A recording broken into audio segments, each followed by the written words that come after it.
shtyni.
Siç e dini, sot është një ditë e rëndësishme për demokracinë e vendit tonë dhe sa më masive pjesëmarrja në procese zgjedhore, sa më i rregullt dhe i lirë procesi zgjedhor, aq më e fortë do të jetë edhe demokracia jonë.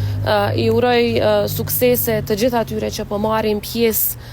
në këto zgjedhje, por mbi të gjitha shpresoj që ky të jetë një proces me rezultate që do të jenë të mirë të qytetarëve tanë, një proces ku vota do të mbrohet me çdo kush dhe do të jetë e lirë për të gjithë qytetarët tanë pa dallim dhe si rezultat Kosova do të dalë edhe më e fortë nga këto zgjedhje. Shpresoj që qytetarët ta shfrytëzojnë këtë të drejtë si shtet i lirë, sovran e i pavarur. Ne 26 vite pas çlirimit e më shumë se 17 vite pas pavarësisë kemi të drejtë që të drejtën për të garuar në zgjedhje, por edhe të drejtën për të votuar e shfrytëzojmë në liri të plotë.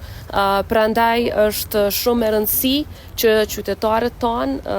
ta shfrytëzojnë të drejtën e votës dhe nëpërmjet saj të vendosin për shërbime të cilat do t'i shfrytëzojnë dhe mënyrën se si do të udhëheqen komunat e tyre. Ju faleminderit edhe juve dhe ju uroj suksese të gjitha institucioneve që do të merren sot me këtë proces, nga Komisioni Qendror Zgjedhor, po ashtu edhe institucionet tona të sigurisë, të cilat do të sigurohen që çdo qytetar ndihet i lirë dhe i sigurt në shfrytëzimin e kësaj të drejte. Ju uroj suksese edhe juve mediave që do të jeni deri në orët e vona në komunat e ndryshme të Kosovës. Siç e dini,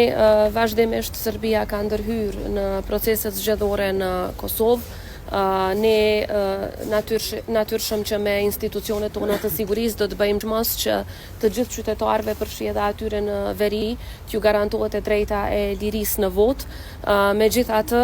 shpresoj që pas raportuesit të Parlamentit Evropian për Kosovën, të kemi edhe më shumë institucione ndërkombëtare dhe më shumë përfaqësues ndërkombëtar që do të reagojnë dhe do të ndërmarrin masa për këto shkelje flagrante të së drejtës ndërkombëtare nga ana e Serbisë, që përfshin edhe ndërhyrjen e drejtë për drejtë në procese zgjedhore të një shteti tjetër dhe në këtë rast të Republikës së Kosovës, duke shfrytzuar metoda të ndryshme, përfshi edhe metoda kriminale